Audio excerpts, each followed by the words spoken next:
What's going on, everybody? King of Dragons 5000 here, coming at you with another figure review. Today we'll be having a look at the Mattel WWE Elite Collection Series 46, the Demon Finn Balor. Now here we do have Finn in the packaging.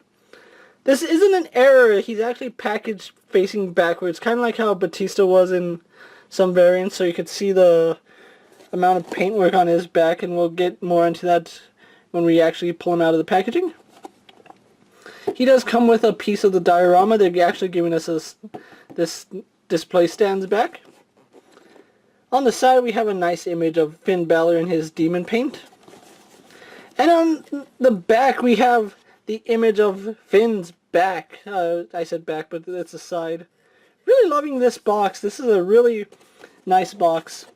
Collect them all to create an exclusive diorama. We do have Finn Balor here. Gives his height, his weight from Bray County, Wicklow, Ireland, excuse me.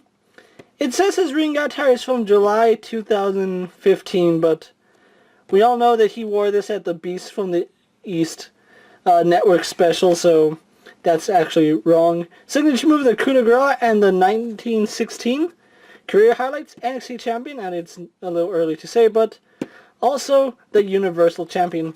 Other figures of this line include John Cena, Sheamus, Rusev, Booker T, and Stevie Ray. So really glad I have this guy in hand. What we're going to do now is take a little break, get him opened up, and then we'll go on to the rest of his review. So sit tight, everyone.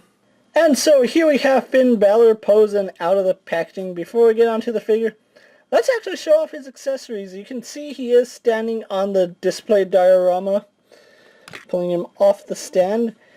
Really glad that Mattel is actually giving us wrestling stands.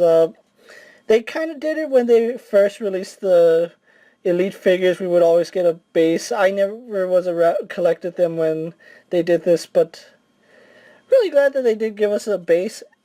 And we also do get this background. Now, that's probably where my problem with this is. It's just a piece of cardboard. There's nothing special about this. If anything, they could have... I thought I put this on wrong.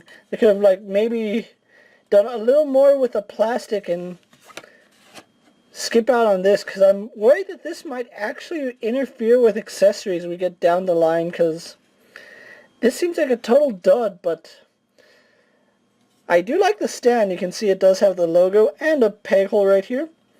It does appear that it will be interlocking. You can see down here at the bottom, these two look like they go right next to each other, so that really looks interesting. So can't wait to... Hopefully I'll get more figures with the stand so we can see what it looks like combined. Moving that off to the side. Here we do have the Demon Finn Balor, and I had to say, it's a really nice figure. Now, that's not saying he doesn't have his flaws. There are a few flaws on him. We'll get more into that later, but this is a nice looking figure, and if you can actually close that up a little better, the illusion of the, I'm going to say Carnage or Venom is there, but it just looks really, really nice, and I think this is one of my favorite WWE figures to date that I have gotten. Of course, this year I haven't really picked up that many WWE figures, but really loving this Finn Balor now. He does come with the accessories that you would expect him. He does come with the wristbands that we saw him come with in his original release. I believe it was Elite 41. I might be wrong, but I believe it was Elite 41 that he came with these tassels. Moving those off to the side. He also does come with the exact same headdress that we saw come with his original release and the Spotlight figure. It's the exact same mold, the only difference is paint. I feel like the paint on this one is kind of sloppy. And Mattel can do a much better job if they really wanted to, but this paint job just feels really, really sloppy. Moving that off to the side so we can actually go on to the Demon Finn Balor's paint, because his paint is what makes this figure so awesome. Let's actually get him standing here really fast, and then we'll bring in his original release and the Spotlight figure so we can compare the paints.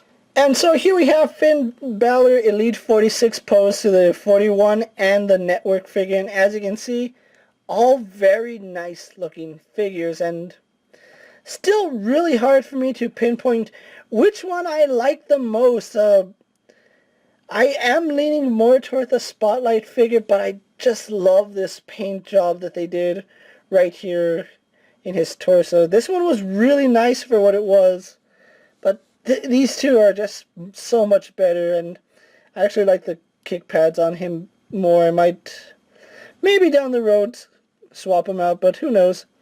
And if we can take a look at the back of them, where this one I feel is lacking, but that's not the figure's fault, it's what he wore. These two more than make up for it, and you can see the demon here is really, really cool. Like I said, it's just so awesome seeing all these different paint jobs, and I really, really wish Mattel would give us more paint Finn Balor's. And I know we are getting another one in the future, the SummerSlam Finn Balor, which I'm really looking forward to, but until that day comes, we do have these three, which they look phenomenal together. I don't know which one I'm going to have in my display. Something to point out is that he's using the exact same body as this Finn Balor, where this Finn Balor is using the more muscular mold, and it just, I don't know, I kind of like this mold better. I think this one could have gotten away with it, but he is using this older mold, so I guess it's okay. Like I said, prefer this body, but this one still looks nice. And goes off to the side, so we can actually go on to his detail, because he looks impressive from far away, so let's actually show off his detail up close. Really, really digging this paint app. You can see there is a little bit of a paint error on the neck on mine. There's like a red dot there, but it's not a big deal to me. I can live with it. Just overall really nice. It does look funny because I know this was painted and then this was his armband, but it looks really funny in figure form because it's the same color. The Eye of Balor looks so awesome here. You can see his abs are painted, or not painted, I don't know the way the figure would say it. On the back, really loving that Oni on the back. So nice. There were so many opportunities to mess this figure up, and I am really fortunate that I got a really nice looking version. It's just so much paint apps on him. It's so incredible that they even gave us this one. You can see there's a bit of scuffing on the boot, and I don't know if the camera's picking it up, but they didn't layer the red paint properly. A little bit unfortunate, but it is what it is, and there's really not much I can do about that. It's just from figure to figure. Now, moving the camera out, we'll go on to his articulation.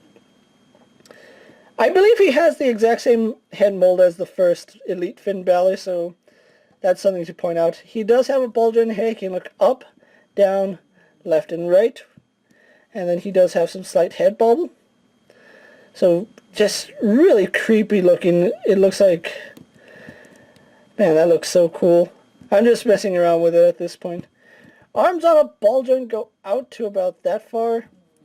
They do a full 360. He spins at the bicep. He is single jointed at the elbow. He spins and bends at the wrist.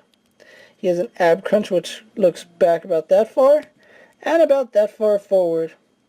He has a waist swivel. Legs go forward, back, and out to about there. He swivels at the thigh, double jointed in the knees. There's one joint right there, and there's the second one. He has a boot swivel and ankle hinge, and just like all my other Finn Balors, he has really stiff ankles, and I'd rather the ankle joint be stiff than loose. But that's Finn Balor for you guys, so what I'm going to do now is take a little break, get him posed for my final thoughts, and then we'll wrap up this review, so sit tight everyone. So here we have the Demon Finn Balor pose for my final thoughts. Overall, a really phenomenal job. thumbs up from this guy. Mattel knocked it out of the park with this one. I really do think that they should really start using that really toned, muscular body for Finn Balor, because that is how his body is. Fingers crossed that with his SummerSlam Elite figure, they do use that muscular body tone that they use on the network figure. But still, overall, a really nice figure. I can't say enough good things about this figure. If you can find him, do not pass on him, even if you're like on the fence about him. Definitely pick him up. It is nice seeing all three Finn Balors next to each other. It's really hard for me to pinpoint which one is my favorite. They all have cons, they all have pros. I guess it's a matter of preference for you guys. I actually found this guy at Target. I went in with my friend and they just happened to have Elite 46 on the shelves and I just had to pick up Finn Balor. Like I said, if you can find him, do not pass on him. He is a wonderful figure. He'll look great in your collection, especially next to all your Finn Balors. With that being said, guys, I'm KingofDragons 5000 saying don't forget to like this video, leave a comment, subscribe to my channel, go check out all my other Finn Balor reviews, as well as all my other WWE action figure reviews. As always, guys, if there's a figure you guys would like to see me review, let me know down in the comments, and if I find space for it in my collection, I definitely will look into it. But until next time, guys, I'll see you guys later. Take care, everyone. My dream.